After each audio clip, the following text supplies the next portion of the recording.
Pegue sua Bíblia aí comigo nessa noite. Vamos lá, gente. Você que está comigo pela rádio, pegue aí o seu exemplar da Palavra de Deus. Pegue sua Bíblia bem bonito assim, vamos lá. Pegue sua Bíblia bem bonito. Declare a sua fé na palavra. Amém. Diga comigo assim, vamos lá. Esta é a minha Bíblia. Eu sou o que a Bíblia diz sou. Eu tenho o que a Bíblia diz que eu tenho. Eu posso fazer o que a Bíblia diz que eu posso fazer. Amém? Eu quero trazer essa palavra ao seu coração nessa noite. Você que está aqui, você que está me ouvindo aí de forma virtual, eu quero trazer essa palavra ao seu coração. Eu iniciei ela na semana passada e eu quero dar continuidade àquilo que Deus ministrou ao meu coração na palavra sobre o que está acontecendo nos nossos dias, ok? O texto é grande, são 44 versículos, mas eu gostaria muito de contar com a sua atenção. O pastor é obsessivo compulsivo. Então, como obsessivo compulsivo, tem que estar tudo certinho, alinhadinho, ok? Quem encontrou, diga. Amém mais forte para sair na rádio. Quem encontrou, diga. Amém. Eu vou ler, você me acompanha por gentileza. Tendo Jesus saído do templo, ia se retirando quando se aproximaram dele os seus discípulos para lhe mostrar as construções do templo. Ele, porém, lhes disse: não vedes tudo isto? Em verdade vos digo que não ficará aqui pedra sobre pedra que não seja derribada. No Monte das Oliveiras, achava-se Jesus assentado quando aproximaram dele os seus discípulos em particular e lhe pediram: dize-nos quando sucederão estas coisas e que sinal haverá da tua vinda e da consumação do século? E ele lhes respondeu: vede que ninguém vos engane, porque virão muitos em meu nome, dizendo eu sou Cristo, e enganarão a muitos. E certamente ouvireis falar de guerras e rumores de guerras. Vede, não vos assusteis, porque é necessário assim acontecer, mas ainda não é o fim. Porquanto se levantará nação contra nação, reino contra reino, e haverá fome e mortos em vários lugares. Porém, tudo isto é o princípio das dores. Então sereis atribulados e vos matarão. Sereis odiados de todas as nações por causa do meu nome. Nesse tempo, muitos hão de se escandalizar, trair e odiar uns aos outros. Levantar-se muitos falsos profetas e enganarão a muitos. E por se multiplicar a iniquidade, o amor se esfriará de quase todos. Aquele, porém, que perseverar a fim, esse será salvo. E será pregado este evangelho do reino por todo o mundo, para testemunho a todas as nações. Então virá o fim. Quando, pois, virdes o abominável da desolação, de que falou o profeta Daniel no lugar santo, quem lê entenda. Então os que estiverem na Judeia fujam para os montes. Quem estiver sobre o eirado, não desça a tirar de casa alguma coisa. E quem estiver no campo, volta atrás para buscar a sua capa. Ai das que grávidas e das que amamentarem naqueles dias. Orai para que a vossa fuga não se dê no inverno nem no sábado. Porque nesse tempo haverá grande tribulação, como desde o princípio do mundo até agora não tem havido e nem haverá jamais. Não tivessem aqueles dias sido abreviados, ninguém é salvo. Mas por causa dos escolhidos, tais dias serão abreviados. Então se alguém vos disser, eis aqui o Cristo, ou ei-lo ali, não acrediteis, porque surgirão falsos cristos e falsos profetas, operando grandes sinais e prodígios para enganar, se possível, os próprios eleitos. Vede que vos tenho preto. Portanto, se vos disserem, eis que ele está no deserto, não saiais. Ou ei-lo no interior da casa, não acrediteis. Assim como o relâmpago sai do oriente e se mostra até o ocidente, assim há de ser a vinda do Filho do Homem. Onde estiver o cadáver, aí se ajuntarão os abutres.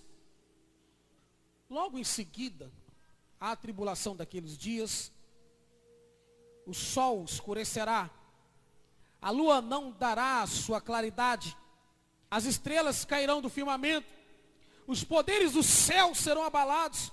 Então aparecerá no céu o sinal do Filho do Homem, e todos os povos da terra se lamentarão, e verão o Filho do Homem vindo sobre as nuvens do céu, com poder e muita glória. E ele enviará os seus anjos com grande clangor de trombeta, os quais reunirão os seus escolhidos dos quatro ventos, de uma a outra extremidade dos céus. Aprendei, pois, a parábola da figueira. Quando os seus ramos se renovam e as folhas brotam, sabei que está próximo o verão. Assim também vós, quando virdes todas estas coisas, sabei que está próximo às portas. Em verdade vos digo que não passará esta geração sem que tudo isto aconteça. Passará o céu e a terra, porém as minhas palavras não passarão.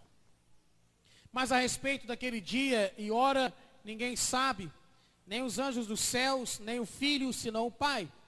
Pois assim, nos dias de Noé, também será a vinda do Filho do Homem. Porquanto assim como nos dias anteriores ao dilúvio, comiam e bebiam, casavam e davam-se em casamento, até o dia em que Noé entrou na arca, não perceberam, senão quando veio o dilúvio e levou-os a todos, assim será também a vida do Filho do Homem. Então 2 estarão no campo, um será tomado, deixado o outro.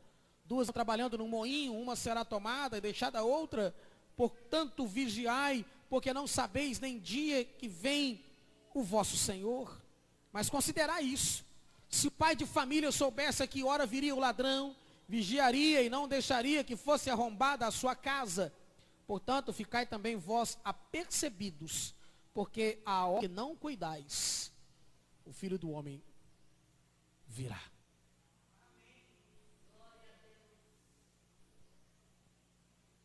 Sinais da volta do Senhor.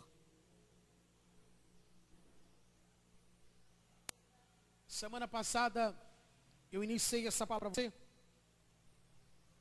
Está comigo aqui pela internet e também me acompanhará depois pelo aplicativo da igreja. Temos vivido dias sombrios, dias estranhos, mas não são dias que podemos dizer assim, inéditos, uma novidade extraordinária. Não. Jesus profetizou sobre esse acontecimento. Na semana passada eu iniciei trazendo para você que Jesus havia declarado que o templo seria destruído, e ele o foi no ano 70, quando o general romano Tito, filho do imperador, invade Jerusalém, ateia fogo ao templo, destrói o templo, e literalmente não ficou pedra sobre pedra como Jesus tinha profetizado. E eu trouxe para você sobre esses acontecimentos, e eu parei com você semana passada no verso de número 15. Estão lembrados? Amém? Amém ou não? Parei no verso 15. Eu vou dar sequência a partir do verso 15. O verso 15, olha para a Bíblia, diz assim: quando, pois, virdes o abominável da desolação de que falou o profeta Daniel no lugar santo, quem lê entenda. Olha aqui para mim. Jesus, ele fala sobre uma palavra que Deus havia dado a Daniel, capítulos 9 até o capítulo 12. Quando Deus, ele revela para Daniel a respeito da vida do anticristo, da revelação do anticristo, de qual seria o perfil dele, de qual seriam as atitudes, as artimanhas. E aqui Jesus, ele nos mostra a respeito do que Daniel havia profetizado. O anticristo não será uma força, não será um movimento. O anticristo, o espírito do anticristo tem agido, que é o espírito do diabo, que tem agido desde então, trabalhando para que o filho do iníquo, que o apóstolo Paulo fala, seja revelado. Entenda uma coisa: o diabo fará, dentro do que lhe foi permitido pela soberania de Deus, o mesmo que aconteceu com Jesus. Jesus nasceu entre nós, viveu entre nós, teve o seu ministério, morreu e ressuscitou para a glória de Deus, para que nós tivéssemos o privilégio da garantia da ressurreição dos mortos e da vida eterna. Amém ou não? E o diabo vai fazer da mesma forma.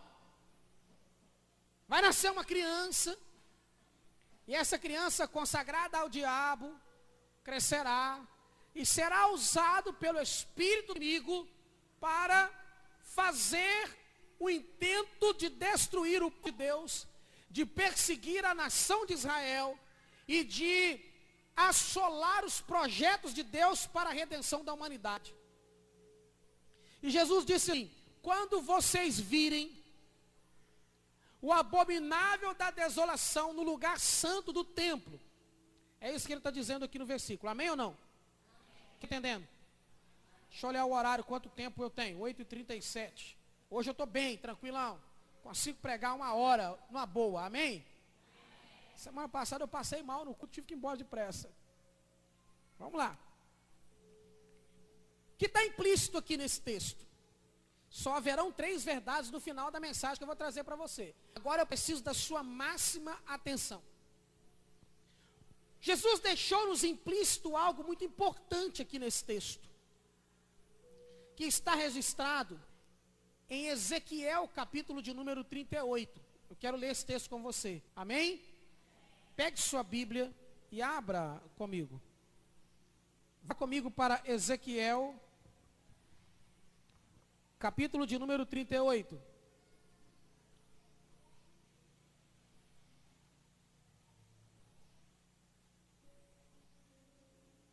Ezequiel, capítulo de número 38, eu vou ler com você dos versos 1 ao verso de número 13.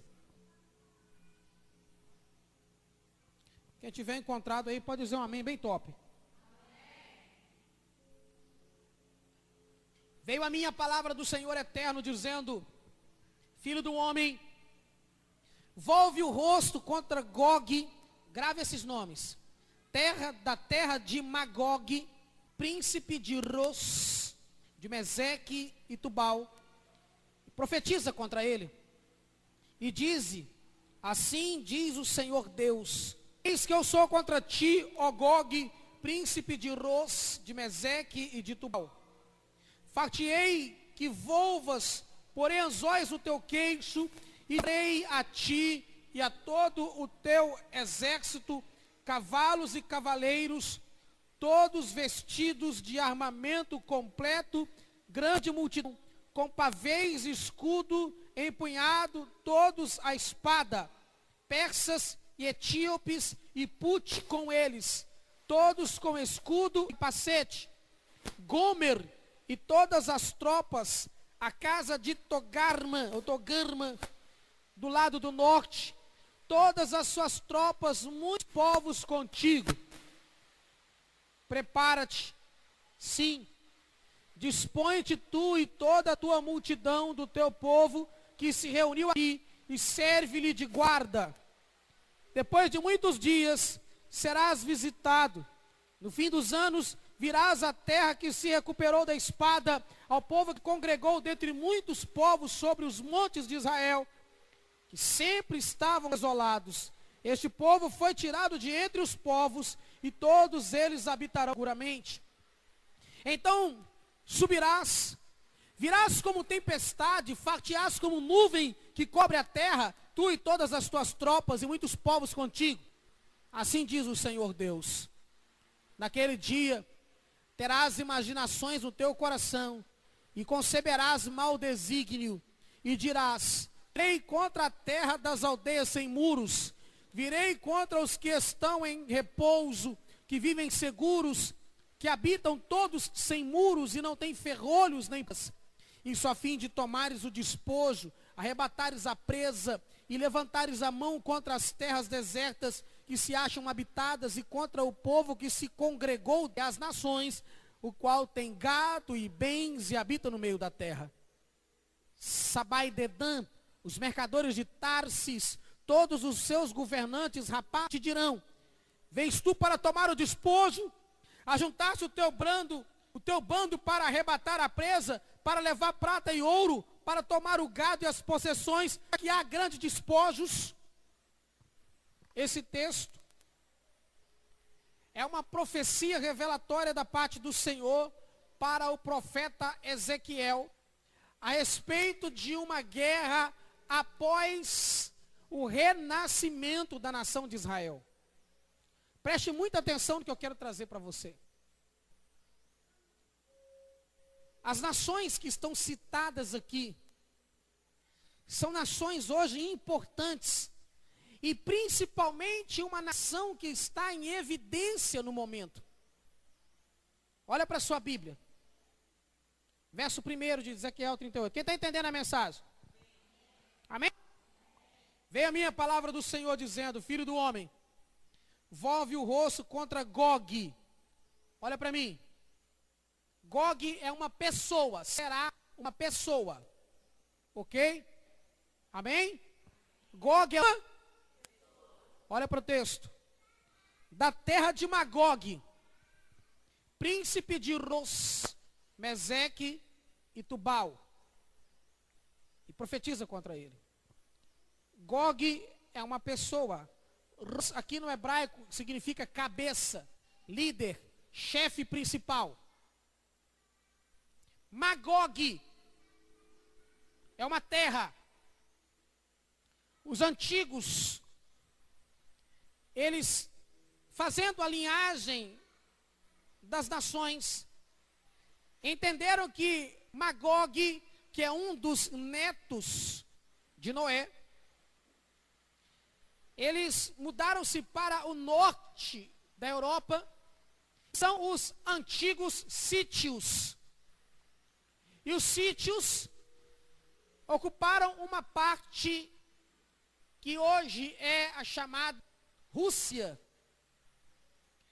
Então, quem é Magog hoje é a nação russa. Quando Deus está falando aqui para Gog, da terra de Magog, Ele está declarando que levantará um príncipe, um governante na terra da Rússia. A Rússia é o extremo norte de Israel. Está comigo aqui, igreja? Preste atenção para você aprender. Meseque e Tubal. Meseque e Tubal é a Turquia oriental. A Turquia é um país que divide o mundo entre Ocidente e Oriente. Metade da Turquia pertence ao Ocidente. Metade da Turquia pertence ao Oriente. Quando ele está falando de Meseque e de Tubal, ele está falando da Turquia oriental, do lado asiático turco. Ele vai citar outras nações aqui. Pérsia, que é atual Irã. Etíopes. Put, é a Líbia. Ele vai falar de Gomer, que é a Europa oriental. Ele vai falar de Tarma, que são os armênios, uma parte da Turquia. Ele vai falar da nação de Sebá, que é o sul da Arábia. Ele vai falar de Dedã, que é a Arábia Saudita. Ele vai falar de Tarsis, provavelmente é a Grã-Bretanha, parte da Alemanha. Essas nações se reunirão e combaterão a nação de Israel. O que isso tem a ver com o tempo presente? Com esse conflito que está acontecendo? Vou tentar pregar se a chuva deixar. Estão me ouvindo bem aí atrás? Tranquilo aí? A chuva não está me atrapalhando? Se atrapalhar, eu paro a mensagem. Oh, meu Deus, é batalha espiritual. Porque o primeiro domingo, o pastor passa mal, tentando pregar essa mensagem. O segundo domingo, chove. Meu Deus. Batalha.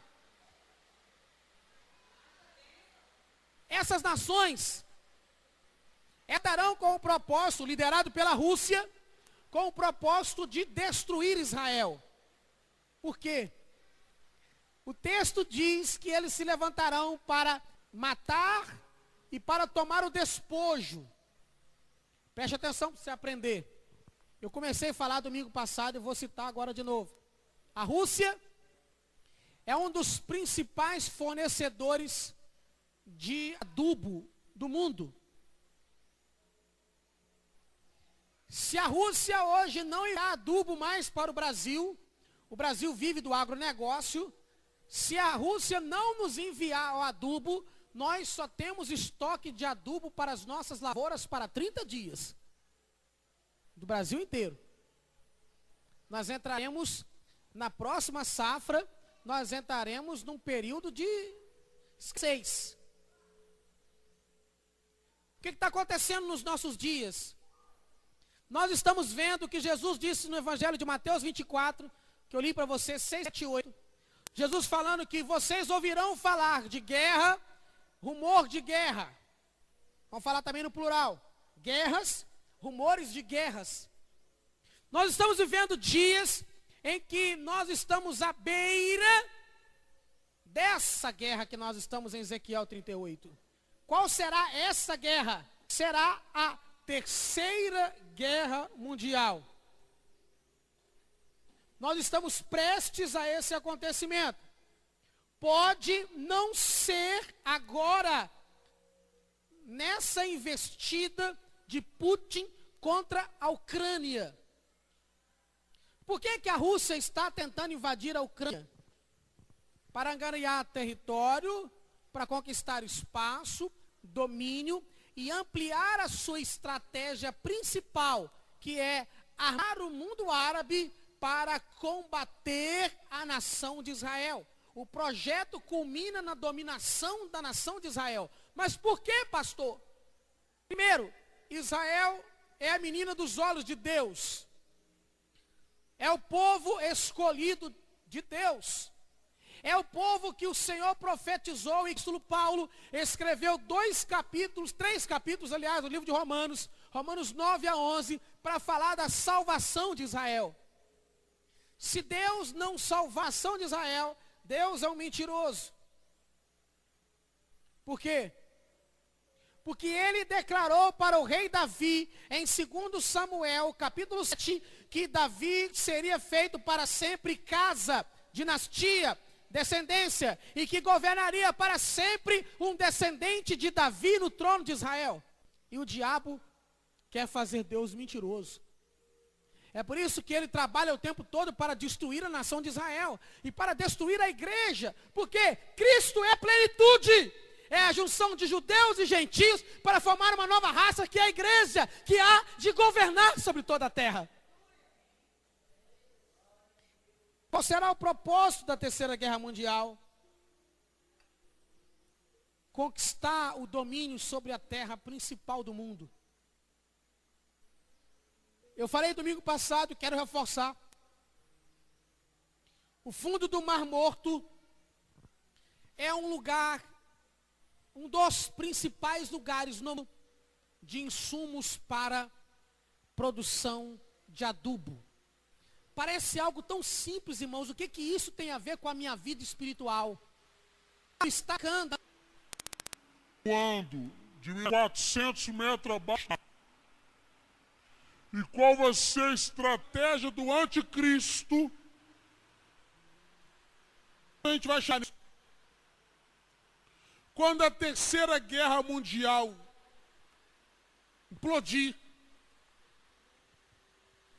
haverá um envolvimento total do mundial, e o mundo entrará num período de caos total. Eu não vou falar aqui nessa noite, porque o tempo não me permite. Eu não vou falar aqui da intervenção divina na nação de Israel. Eu não vou falar do que Deus vai fazer no meio dessa guerra. Vou ter que ter mais tempo.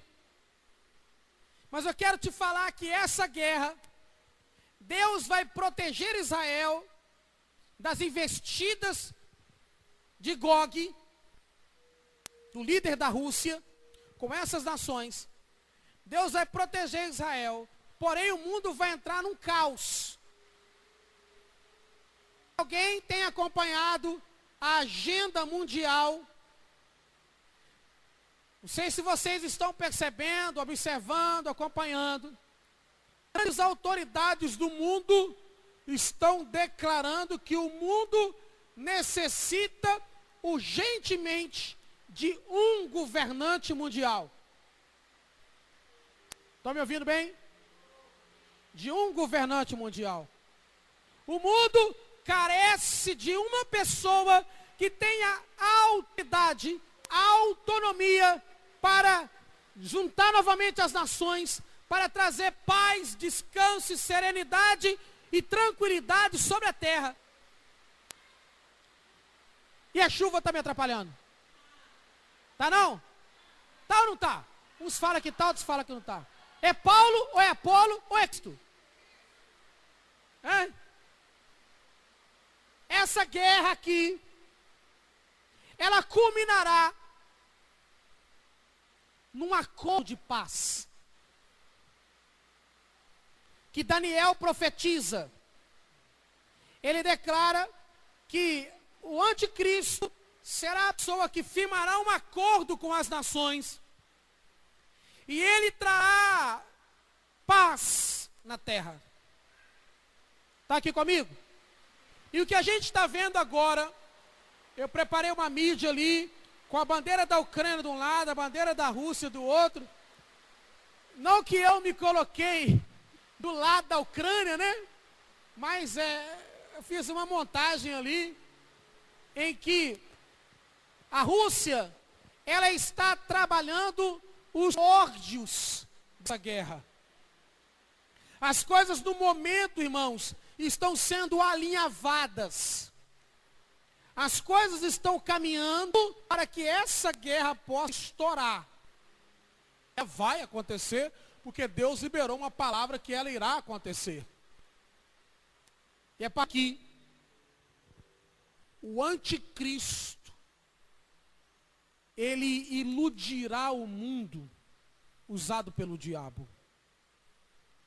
Ele será um governante, alguém importante, levantado a partir da União Europeia, porque os dedos da imagem que Nabucodonosor viu, que Daniel trouxe pela revelação, eram de ferro e de barro, que não se misturam.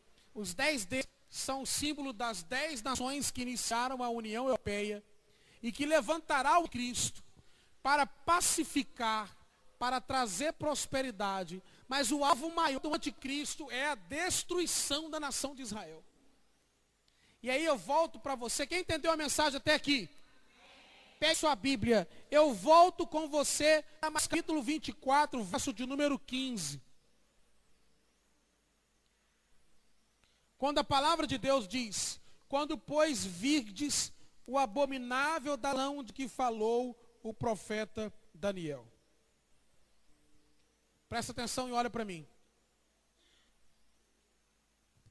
Um versículo antes, Jesus ele diz algo implícito para nós. O evangelho será pregado em todas as nações. Então virá o fim. Preste atenção.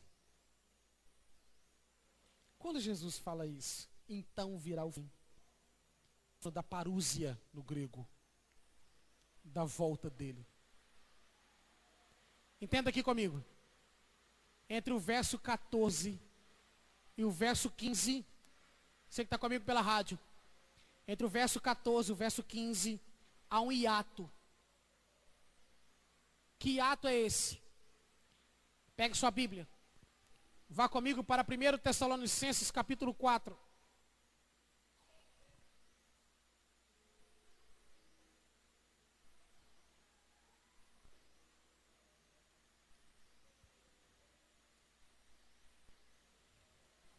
Colossenses capítulo 4, de 13 a 18. E depois eu vou trazer algo importante. 1 Tessalonicenses 4, de 13 a 18. Quem encontrou, diga. Não queremos, porém, irmãos, que sejais ignorantes com respeito aos que dormem, para que não entristecerdes, deixa eu falar direito, para não vos entristecerdes como os demais que não têm esperança. Pois se Jesus morreu e ressuscitou, assim também Deus, mediante Jesus, trará a sua companhia os que dormem. Ora, ainda vos declaramos por palavra do Senhor Cristo, nós os vivos, os que ficamos até a vinda do Senhor, de modo algum precederemos os que dormem, porquanto o Senhor mesmo, dada a sua palavra de ordem, ouvida a voz do arcanjo, ressoada a trombeta de Deus, descerá dos céus, e os mortos em Cristo ressuscitarão primeiro. Depois nós, os vivos, os que ficarmos, seremos arrebatados juntamente com eles entre nuvens, para o encontro do Senhor nos ares, e haremos para sempre com o Senhor. Consolai-vos, pois, uns aos outros com essas palavras. Amém? Olha aqui para mim. Entre o verso 14 e o 15 de Mateus 24, há um hiato. Esse hiato é 1 Tessalonicenses capítulo 4, de 13 a 18. Entre Mateus 24, 14 e Mateus 24, 15, acontecerá o arrebatamento da igreja. A igreja será arrebatada. Alguém aqui está entendendo isso? A igreja será recolhida, levada em encontro com Jesus nos segundos céus, que nós chamamos do grego de mesorâneos. Então o conflito. E então a guerra? Põe sentido aqui comigo. Essa guerra de Ezequiel capítulo 38. Nossos filhos ou nossos netos, eles enfrentarão essa guerra. Nós passaremos por essa. Nós veremos, infelizmente, o mundo entrar em cataclisma. Nós veremos todos os movimentos do espírito do anticristo. Jesus disse assim: olha que eu estou divertindo vocês. Infelizmente, vai morrer muita gente. Eu disse para vocês no domingo passado, e eu não falo isso para poder contar vantagem, porque não há vantagem nenhuma nisso. Mas eu, como um ex-mar, se a guerra explodir daqui a alguns dias, eu tiver menos de 60 anos, eu terei obrigatoriamente que me apresentar, voltar a vestir uma farda a qual eu tirei do meu corpo há 20 anos atrás. Não, 22. Por quê? Porque o meu nome está registrado lá. Essa guerra vai trazer um abalo à espiritualidade de muitas pessoas, porque Jesus disse aqui: a iniquidade está multiplicando e as pessoas estão esfriando o seu amor. Quando eu olho para o texto de Mateus 24, do verso de número 7 até o 14, eu entendo aqui que nós estamos vivendo nesse período da igreja de Laodiceia. Apocalipse capítulo 3 nos fala. A igreja que abandonou o amor, a igreja que esfriou, a igreja que ignorou, a igreja que Jesus de fora. Ei, meu irmão, minha irmã, Jesus está do lado de fora de muita igreja. E haverá uma guerra nesse mundo, com o intuito de Satanás lançar vantagem, destruir muitos crentes e revelar o anticristo. Isso é uma agenda profética. Há pessoas que não acreditam assim, eu respeito. Há pessoas que creem que isso aqui é simbólico, eu respeito. Mas eu não creio que Jesus disse algo simbólico para nós, porque senão o templo de Israel estaria em pé até hoje. A nação de Israel continuaria dispersa até hoje. Quem está comigo?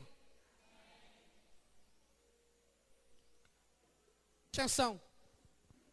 Eu não vou pregar nesse restante aqui porque não dá tempo. Do verso 15 até o verso 20, nós encontramos o período da tribulação. o período em que a igreja terá sido arrebatada. Mas preste atenção aqui, olha para mim. Quero trazer para você 3 verdades aqui, para você entender sobre isso. Quem entendeu a mensagem até agora? Então, o que eu quero te falar? Preste atenção. Primeiro, você tem se preparado para o... Vamos à igreja. 1, 2, 3.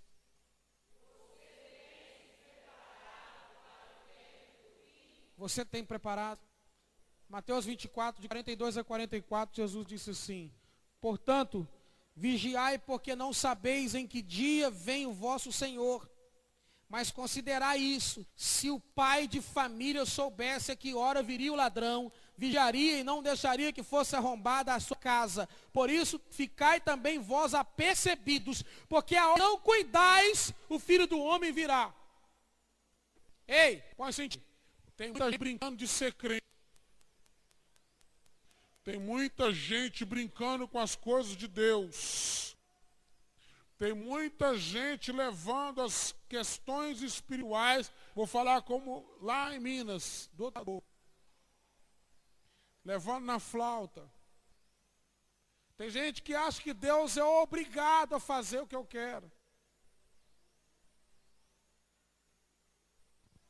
Tem muita gente achando que isso não vai passar, que não vai acabar, que eu posso viver a minha vida do meu jeito. Paulo diz assim: já que é assim, então vamos fazer o seguinte, vão comer e beber, amanhã nós vamos morrer. Meu irmão, minha irmã, entenda, olha aqui para mim. Deus não é garoto de... Deus não é fruto e nem verdura de final de feira. O evangelho não é moeda de troca.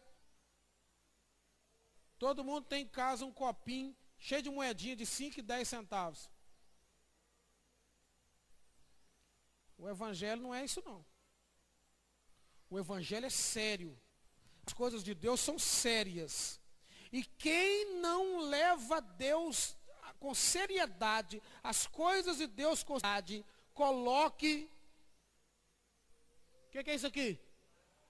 Coloque as suas barbas de molho.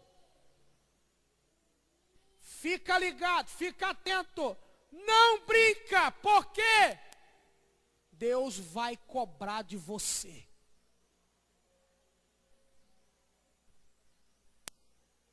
Deus vai cobrar de nós o sangue do Cordeiro. Ah, pastor, mas a salvação é de graça. É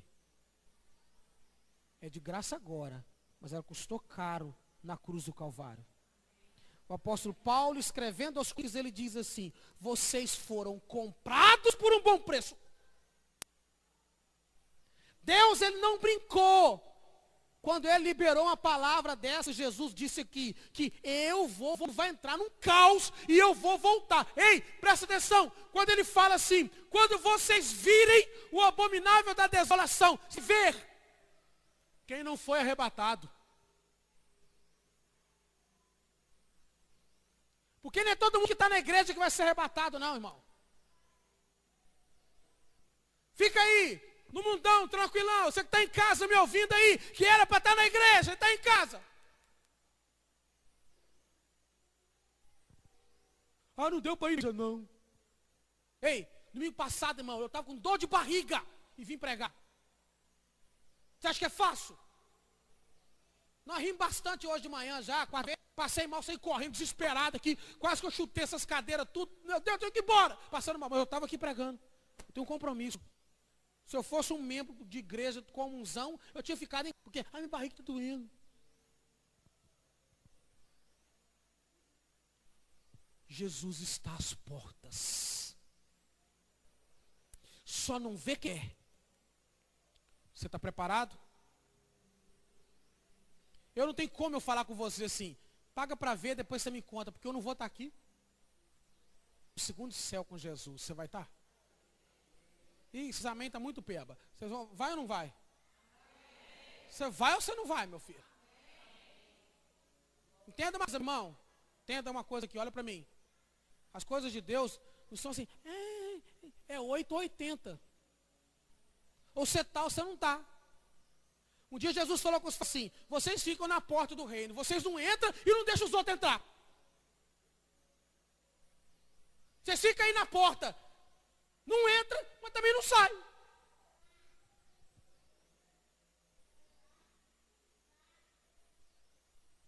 Jesus tem sido o Senhor e Salvador da sua vida? Vamos à igreja? 1, 2, 3.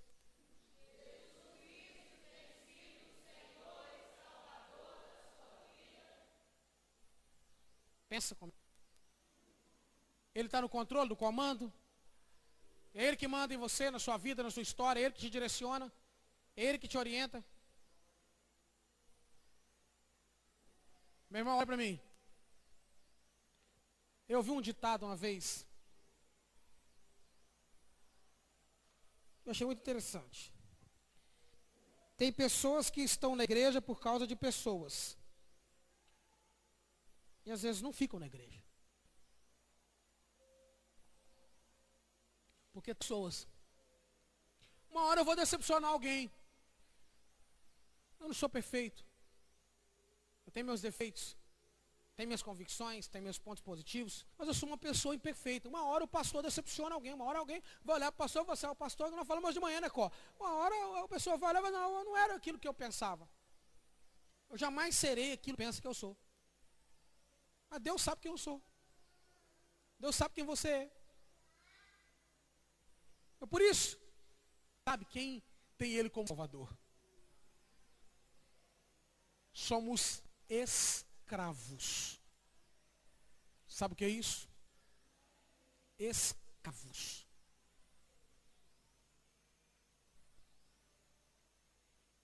Meu sogro está aqui hoje. Hoje eu passei por ditado. Eu gosto sempre de vê-lo porque para mim é um sinal de muita alegria, mas André, quando a gente vê meu sogro andando a cavalo. Vejo ele andando a cavalo, eu sei, opa, meu sogro está bem. Porque está aguentando o saculejo do cavalo. Então o velho está bem.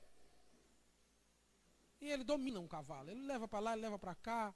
Ele faz aquilo que ele quer. Domínio. Eu não consigo. Um dia eu fui andar no cavalo dele, dei uma voltinha em volta lá de casa, devolvi, porque eu na voltinha só uns 20 metrinhos, minhas pernas estavam doendo. Toma aqui o cavalo do senhor. Não dá para mim, não tem domínio. Segura. É tão engraçado que a Bíblia fala isso. Não sejam como um animal, ele é dominado para lá e para cá. Quem nos domina? Quem nos controla? Quem te domina e quem te controla? Você vai para a direção que as pessoas mandam você ir, ou você vai para a direção que Deus te ordena ir? Eu já ouvi muita gente, pastor, mas o senhor não sabe o que aconteceu comigo. Nem você sabe o que aconteceu comigo. Moral da história, nós dois temos que entender que a gente é de Jesus e que Jesus é que manda. Está todo mundo vendo aí, gente, a Rússia está dominando o negócio.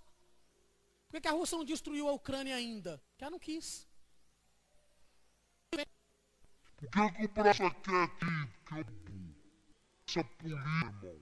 Olha o que está acontecendo. O Brasil força para desistir a si mesmo. Você acha que se nós enviarmos a sol, nós vamos defender a Ucrânia, vai enviar para lá, nós vamos ficar sem? Quem está por trás disso tudo? O diabo. E Deus está esperando o momento de arrebatar a sua igreja. Fica ligado, atenta. Ativa a sua antena espiritual. Observa a geopolítica. O que está acontecendo, meu irmão?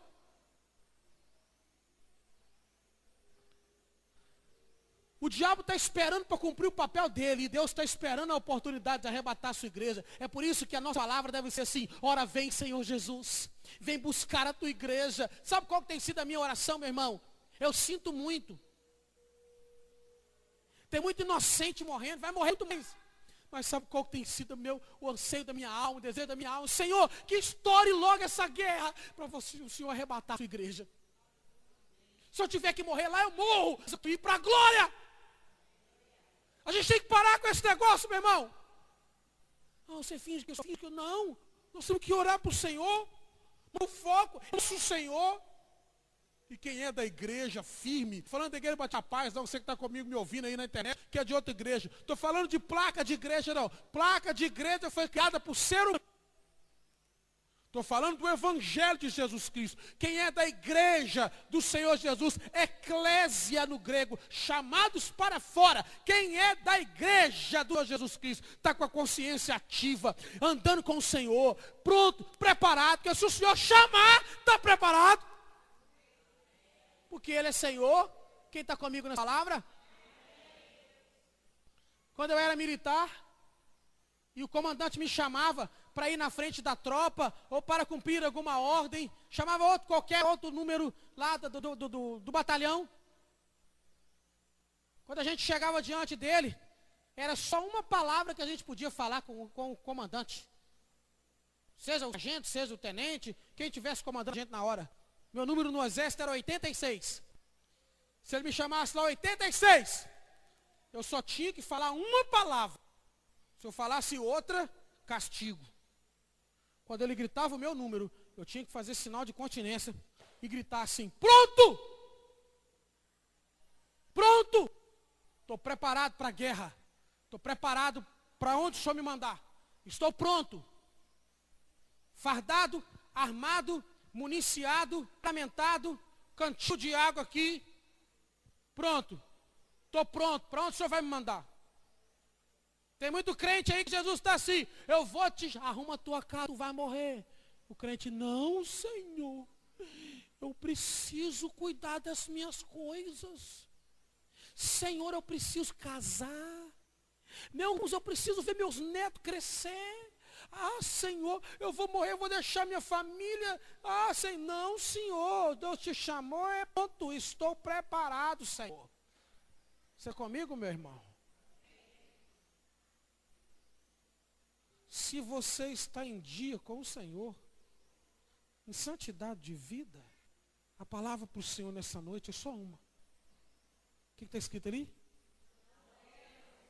O que está escrito ali? Não temas. 1 João, capítulo 4. Não precisa abrir a Bíblia não, olha para mim. 18. Não há medo. Logo o perfeito amor lança fora todo medo, porque o medo traz consigo o castigo. Logo aquele que tem medo, não está o amor. Olha para mim. Olha aqui para mim. Responda para si mesmo. Por que você tem medo da morte? Por quê? Para quê? Por que você tem medo quando a gente trata determinados temas na igreja? Tem muitos crentes que têm medo. Não, eu não gosto que fala do Apocalipse. Não, está na Bíblia, meu irmão.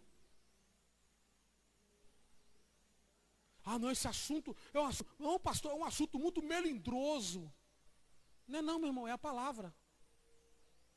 E a palavra ela precisa ser como um martelo que quebra a pedra, senão ela não é palavra.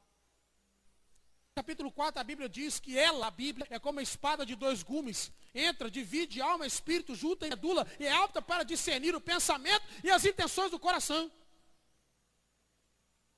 A palavra tem que entrar profunda em nós e gerar em nós, meu irmão, coragem. Paulo escrevendo diz assim: Deus não nos deu um espírito de temor, de covardia, mas Deus nos deu um espírito de amor, de fortaleza e de moderação. Espírito de força. Nós, Hebreus capítulo 10, diz assim: nós somos daqueles que desistem. Nós somos daqueles que prosseguem, que persistem para a vida eterna. Nós temos que encher nesse momento da nossa vida, meu irmão. O mundo está passando. Nós temos que nos encher de coragem. É coragem agora, é hora do crente encher seu coração de coragem, dobrar seu joelho no chão e começar a orar. E toda a igreja do Senhor Jesus, você que está me ouvindo aí de fora, todo mundo, a igreja inteira, unindo em uma só oração, somente uma oração, somente uma palavra, Maranata. Vem, Senhor. Vem, Senhor. Quantas mães eu tenho aqui nessa noite? Levanta a mão aí, cadê as mães? Mãe, tá das mães aí, tá bom? Beleza? Olha aqui para mim, mamãe. Minha mãe deve estar me ouvindo lá pela rádio. Talvez a estatística é pequena, mas talvez tenha. Tem alguma irmã aqui nessa noite que ganhou neném, gerou, nasceu e não sentiu absolutamente nada? Tem alguém que sentiu? Não, Leni? Nem a Maria, nem a Leni, ó, estatística. Nada. Quando você assustou, o menino nasceu. Tô grávida. Nasceu. Nada. Assustou que não? Achou que estava engordando, que a barriga estava crescendo, não era menino. Quantas mulheres nós temos aqui? Só 2. Olha aqui para mim. A maioria sente o quê? Dor. Contração. A maioria sente contração. O menino vai nascer, aí, tá doendo. Aí, pastor, tá doendo. Aí, a contração começa a apertar e a barriga começa a doer. E começa lá das entranhas. E quando a sua, meu vai nascer. Aí, nasceu. É um sofrimento doido. Não é assim? Tem mulher que sente dor demais. Nós estamos no momento em que Jesus disse, isso é o princípio. O neném está de 5 meses. Pode nascer qualquer momento. Mas ele pode chegar aos 40, 42 semanas. Mas nós estamos com 37. Com 37, o neném pode nascer, o pulmãozinho está maduro. Nós estamos no mundo agora dessa forma. Nós estamos no princípio das dores. Se você está em Deus, sua espiritual, tranquila, enche seu coração de coragem, sirva a Deus, trabalhe, batalhe, espere a hora do Senhor nos chamar. Essa é a minha palavra para você. O que está acontecendo hoje na geopolítica? É a Rússia querendo invadir a Ucrânia, mas a mídia está mostrando, mas ela já invadiu Crimeia, já invadiu um pedacinho da Bielorrússia, já invadiu outros lugares, e a mídia não mostrou. E está tendo apoio